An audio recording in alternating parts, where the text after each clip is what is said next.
I would try to get the connection to Chennai with Sivakumar. Hi Mario, are you able Siva, to hear can you me? hear us? Yes, Mario, I am able to hear you very well. Are you able to hear me?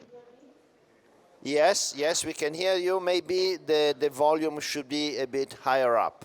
Okay, we'll sort it out. And it's a pleasure to again come back live from Madras Medical Mission to you, Mario. And hi to Alison Sabalka and Hello. Eric Rosenthal whenever he's coming. It's always a pleasure. In the next 2 hour, 20 minutes, we will be trying to transmit about 4 patients. And the first of the patient is going to be a very an interesting patient, a 4-year-old child who had a parachute mitral valve with severe mitral regurgitation. The surgeon had to do a melody valve surgical implantation at 2 years of age, and the child has a significant large paravalvular leak. And my colleague will give the clinical story of the patient. Can you show the PowerPoint presentation? Uh, large mitral large mitral paravalvular leak after surgical melody implantation. This is a 4-year-old girl with a 12 kg body weight, one of the twin. She was diagnosed with Schoen complex with bicuspid aortic valve, severe AS, and parachute mitral valve with severe MR. At 8 months of age, in November 2019, she underwent a balloon aortic valvotomy, where the gradient reduced from 52 millimeters of mercury to 15 millimeters of mercury, with no evidence of any AR. At 2 years of age, subsequently, in May 2021, in view of severe MR associated with parachute mitral valve, she underwent a surgical melody valve implantation, expanded to 18 millimeters, with a pericardial belt stitched around the melody valve and anchored. In the early postoperative period, she was identified to have significant mitral paravalvular leak. There was progressive LA dilatation and pulmonary hypertension. She subsequently was started and currently on ANVAS, carvedilol, that is beta blockers, ACE inhibitors, along with diuretics as anti-failure medications. She has slow weight gain with effort intolerance. This is the chest X-ray of the baby with situs solitis levocardia. There is cardiomegaly with CTR of around 75%, which is mounted mostly by the LA shadow, which can be seen in the right heart border also. There is a stented valve which can be seen along with sternal wires. This is a chest X-ray which shows left atrial enlargement in a normal sinus rhythm with LV volume overload. This is the transthoracic 2D echo images which shows the 4-chamber view where we can see the stented valve in situ along with moderate, there is a severe paravalvular leak which is located medially in the apical 4-chamber as well as the parasternal long axis view as we can see it. This is the LA gradient, that is the mitral valve gradient which we can see, where the mean gradient is around 9 millimeters of mercury. The LA is aneurysmally dilated to 8 centimeters as we see in the parasternal short axis view. These are the two still images which shows a large anterior mitral paravalvular leak measuring 6 to 7 millimeters in the region of the right fibrous trigone.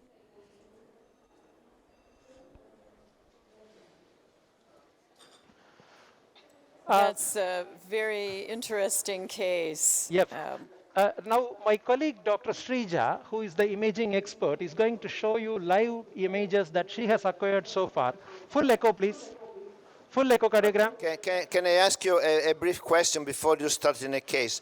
Well, the first question, is that the paravalvular leak present early after implantation or it developed later on? Because if the second possibility, I wonder if there is some hypothesis. Okay.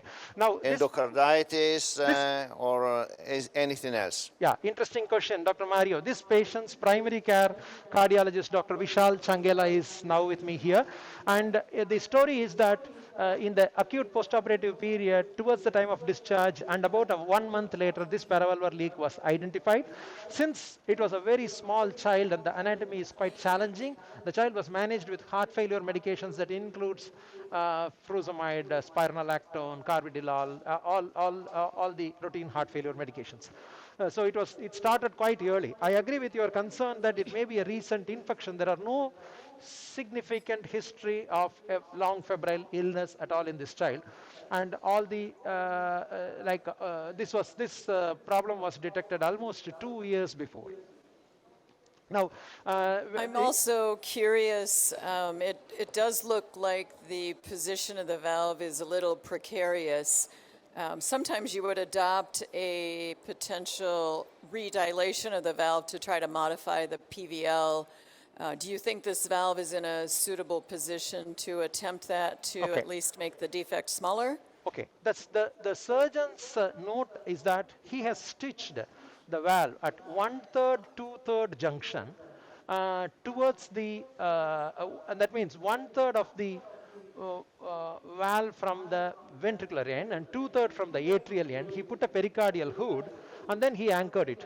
However, with the pressure of the left ventricle, the valve is sort of looking migrated more towards the atria. I think, Alison, you will get more information when Srija shows you the transesophageal. Show big screen Great. transesophageal, big screen, full screen. Yeah, Srija, go from the first view. Okay, good morning. These are the images which are acquired using a pediatric TE probe. So in this four-chamber view, you are seeing the melody valve in a supraannular position. Left atrium and left ventricle is dilated, signifying that the leak is quite large. On color interrogation of the melody valve, there is a flow acceleration across the valve. And you can already see a medial leak, which is happening there close to the interatrial septum. And this leak is actually anteromedial as we manipulate the probe. So this leak is a significant leak, and it was measuring close between 6 to 7 millimeter. I'll show the measurements. So this is the gradient across the melody valve, which is a mean of 14 millimeters of mercury at a heart rate of 122 beats per minute. And this is around a 40-degree view, again showing the leak. There appears to be a broad jet with some strut in between. So this is at 50-degree view. We can see that the broad medial jet. It is actually in the region of the right fibrous trigon.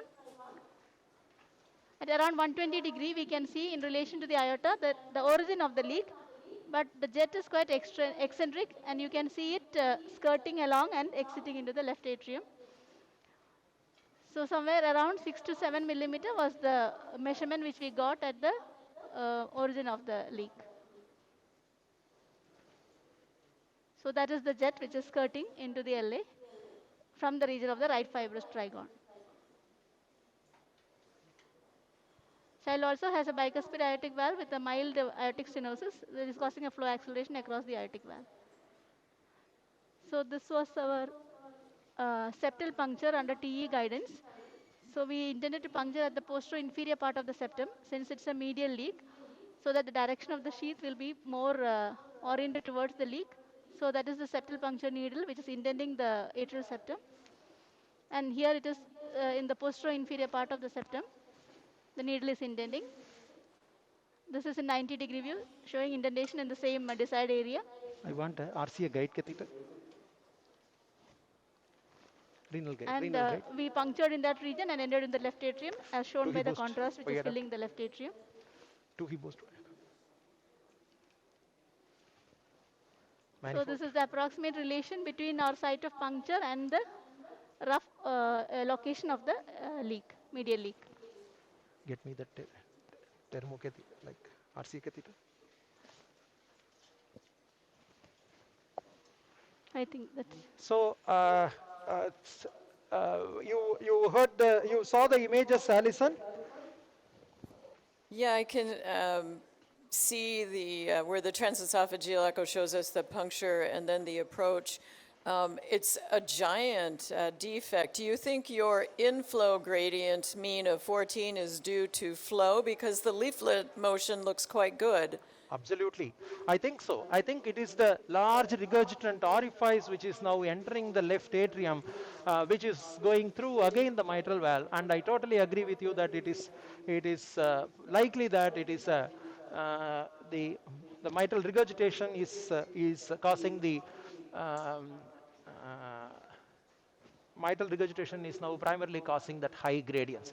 Now the question Siva, is, can you summarize what are your plan to fix this situation? okay. Now, I'll show you the first two images. Can you show the first image? The first image. Yeah, this is the transeptal puncture which Dr. Srija told. The reason why we took a transeptal puncture was that in case if we need, one is to document the left atrial pressure, and number two is if you are fortunate to cross it antegradely, then that'll achieve the purpose. And number three is if suppose the valve needs to be dilated to a larger size. This has been expanded to between 18 to 19 millimeter by the surgeon during the implantation, and it can potentially go up to 22 millimeter. And if I have to go to a 22 millimeter, then I need a transeptal puncture. So I first started off with a transeptal puncture before giving the heparin, and this particular sequence, I tried as posterior and as inferior as possible so that I'm more in line with the melody valve. And this is after the entry. And then next picture, I took another next picture. This is the profile of the valve. This is to understand where is the likely to be the leak. As you saw, the ventricular end is almost flush with the mitral annulus. The atrial end is protruding into the middle of the atrial cavity. So we have to target our leak somewhere in the region of the left end of the screen. Next picture, I made through the transeptal puncture, an internal mammary artery catheter. We were able to get the wire just inside the left ventricle. However, when I pushed the wire goes into the roomy 8 centimeter aneurysmal left atrium. So I decided that it is going to be quite challenging to get it antegrade. The problem about this child is the child is only 12 kilogram and I cannot get a deflectable sheath into the left atrium. What I have is a standard Mullins sheath which is 6 French, and the curve of the Mullins sheath is far down in the inferior vena cava that I won't have any sort of anchor. If it had been a little older patient, I could have tried a Foostar sheath from the LifeTech or an Agilis sheath from the St. Jude, but right now options are not available. So what I do right now is I'm trying a retrograde entry. So like you saw the previous image that I made an attempt for an antegrade entry, but my guide wire position was not stable. So now I'm trying to make a retrograde entry. So in that retrograde entry, I'm just trying to get a Judkins right coronary catheter, and I'm planning to face it a little posteriorly. So hold there. So I am trying to advance the wire. It's going into the valve. Siva, yes? Hi, it's Eric here. Just yeah, Eric. Are you aiming to dilate the valve or put in a paraprosthetic plug? I'm planning to put whichever you can do. The last will be the most appropriate answer. But right now I am trying to cross the leak and put in a device into the paravalvular leak, and after that see the left atrium, left atrial, left ventricular pressure gradient on echocardiography. And if that appears to be high, then I will try to post dilate. It's going to be a little bit more challenging to dilate it because I have to get a stable wire position through this mitral valve into the apex of the left ventricle, and you see how the wire is bouncing out at this. It's not getting into a very stable position. So right now I am trying to go across the paravalvular leak. Well, if I saw correctly, could get a rail? If I saw correctly, you put the wire across the leak already from the left atrium. From the left atrium, but I understand it's impossible to advance because of lacking of steerable sheet, etc. However, exactly. If you have the wire from the venous side into the left ventricle, would you consider to snare it from the arterial side, making a circuit and facilitate progression of the catheter, either from the venous side or from the arterial side? Okay. That's my question. I agree with you. Mario, the problem was the wire was not entering deep into the left ventricle. It was just borderline going into the left ventricular inflow, and it was not making any further significant progress. So right. I am waiting, I'm now trying it on this projection. Mm-hmm. Yeah, now I'm entering. Yes, this is gone into the left atrium. Fluorostore this and come to RAO view. Come to RAO. Hi, Siva. It's Salim Jivanji here. Can I ask a question while just trying to cross the leak? Have you measured the annular size of the valve currently? We do these cases in older hair quite a lot, and we find that the mitral position of the melody valve often becomes smaller as the child gets bigger. So it'd be It probably measured, useful it to... was, the surgeon implanted at around, at around 18 to 19 millimeter, and today also it measures 18 to 19 millimeter. Okay, There was fine. not much of a change. So now what I'm doing is, I have got my catheter across the, so now a termo wire has gone inside, followed by that, a 4 French right coronary catheter has gone inside, and now followed by that, a guide catheter, a 6 French guide catheter is now trying to get inside. I am trying.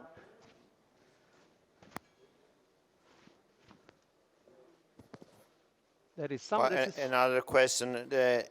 You have a probe with the 3D reconstruction possible? Because in this case, I think it's going to be very useful to have a 3D reconstruction of the annular size. Mario, this is a This is what very you think. small baby. The child is just 12 kilo, Mario. Yeah, so you don't have the 3D probe, We transesophageal cannot probe, put in right? such a small baby. So my only access now, see what I have now gone through is a retrograde entry. What you saw was the retrograde entry. Now I'm going to take my next wire, no, I just put you here. I want to close this with an ADO2 device. Give me ADO2 64.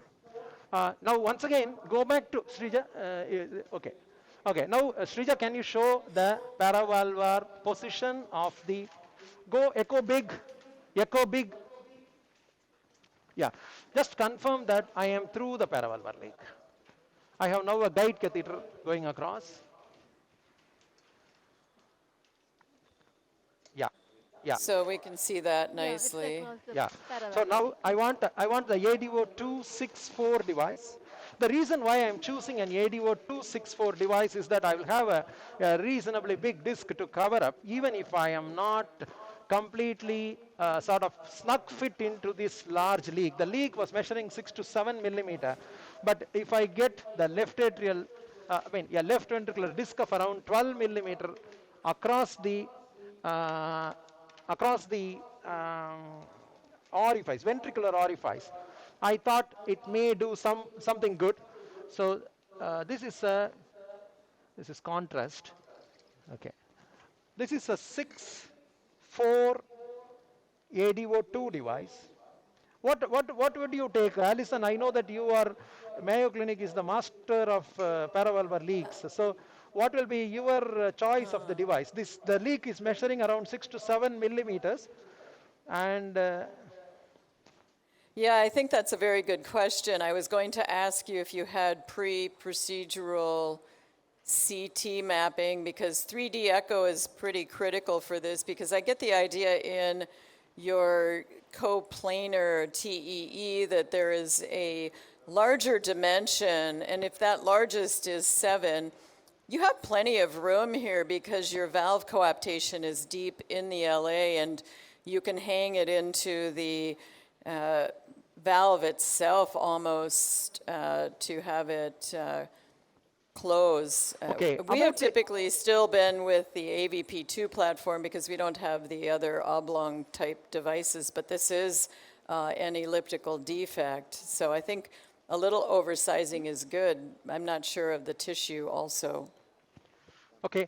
Any other question from the panelists? I had a discussion with the devices? radiologist, Alison, question about from the audience? ability to get a good quality CT image. The child's heart rate was pretty fast. The surgeon, the radiologist told that unless the heart rate is very low, this child is unlikely to have a great quality CT image for us to make some good quality measurements. Of course, we do it time and again in older patients with paravalvular leaks. But the question is, this is a 2-year-old child whose heart rate is somewhere between Yes. 140 to 150 most of the time. And hence, the radiologist was of the opinion that a great quality CT is not going to be possible. So now what I'm doing is Sure. I am opening out the L, okay. Now, Yeah.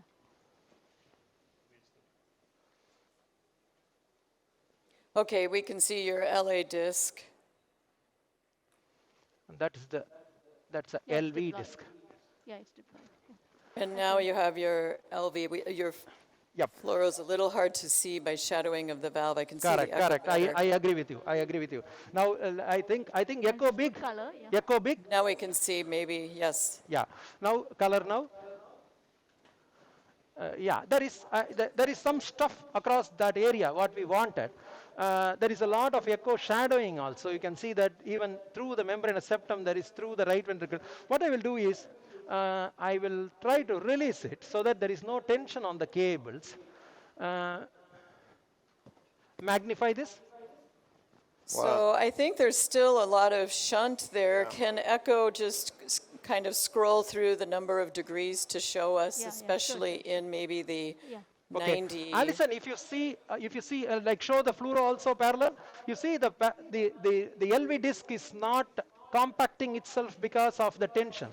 So let me first release it, Alison. You agree with me? Sure. Yeah. So now.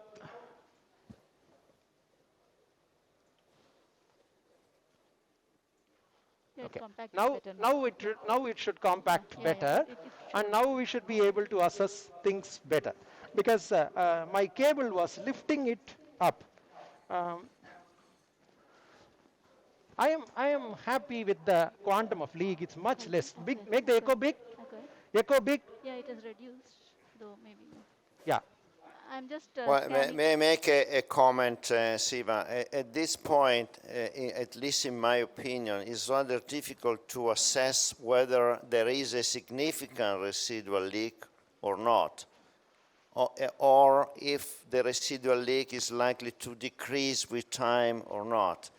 So, my personal behavior in this situation is that because I'm not sure about that, I will try to maintain the access to left atrium, maybe by leaving an additional wire across the leak in order to be able to possibly, if needed, re-advance a sheet and put another plug.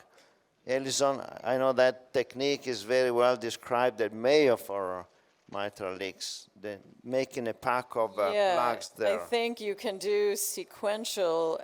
It does rely on a little bit more vascular space. So I will, you are, Alison, and a rail is nice for that. This would be technically difficult in a 4-year-old. Okay. I would like to see the leak in this view. The other Take away thing the, I am take away the wondering, take away our photograph and show the fluoro hemodynamics live. The left atrial pressure. I'm curious now that you have one plug in place and your valve is maybe 18 and your child is older, would you consider just doing a balloon dilation also? We will. And then your leak may be diminished, and then you've had your valve dilation interval procedures so that you have more time between Are this you able and to the see the next left one. atrial pressure now? Previously, there was a very tall V waves. Now the tallness of the V waves has significantly come down. This is the left atrial pressure. The V waves were spiking previously, but now it's far better. The systemic pressure has slightly improved from around 88 to around 97, and you now see the quantum of leak. It's actually through and through the fabric.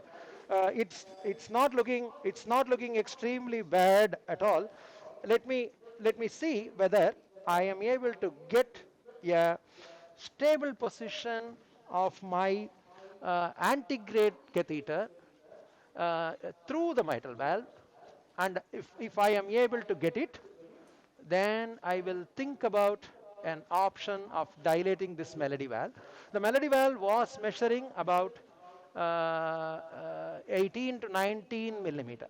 It was looking quite big. I'm trying to. So I think you have a very nice position of your plug. You have at least modified the leak significantly, which is amazing in a 4-year-old child. So I think already. We don't always see the V wave go down very significantly right away, and this left atrium is very big too, so I'm sure this will be very helpful clinically to the child to be able to wean some of the medication. Actually, the left atrial pressure has come down significantly. Was there pulmonary hypertension to begin with, or not so much? There was it was around 2/3 to 3/4. When the aortic pressure was about 85, the pulmonary artery pressure was close to 60 millimeters systolic, and the mean pressure of aorta was 60 when the pulmonary artery mean pressure was 42 to 43.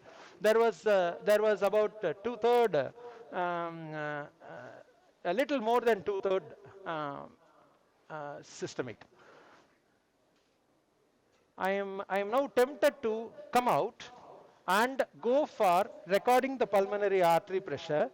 I am basically, okay, let me try to see the transmitral gradient. Now show the echo. Show the echo. The transmitral gradient is coming down because of reduction of the mitral paravalvular leak. Can you see that, Alison?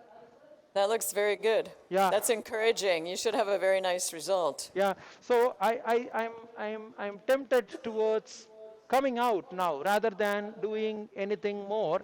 And basically, this is an ADO2 device which does not have a fabric, and we have to at least wait for another 6 hours for some amount of fibrin to get deposited. Now show the color, Srija. Make the echo big. Alison, you see that image? It's wonderful, Alison. See that? Echo That big? looks great. Echo big? I think big. it looks that's much better than very good. before, Yeah, so that's very I am encouraging. Excellent. I am sure by the time I complete like another 4 hours, this is going to be like significantly be better. So Alison, I think I don't want to do anything more on this patient. No, I think you should come to Mayo Clinic for all the mitral PVL. Okay, Alison, now I'm moving to the next lab. There is a far more interesting case.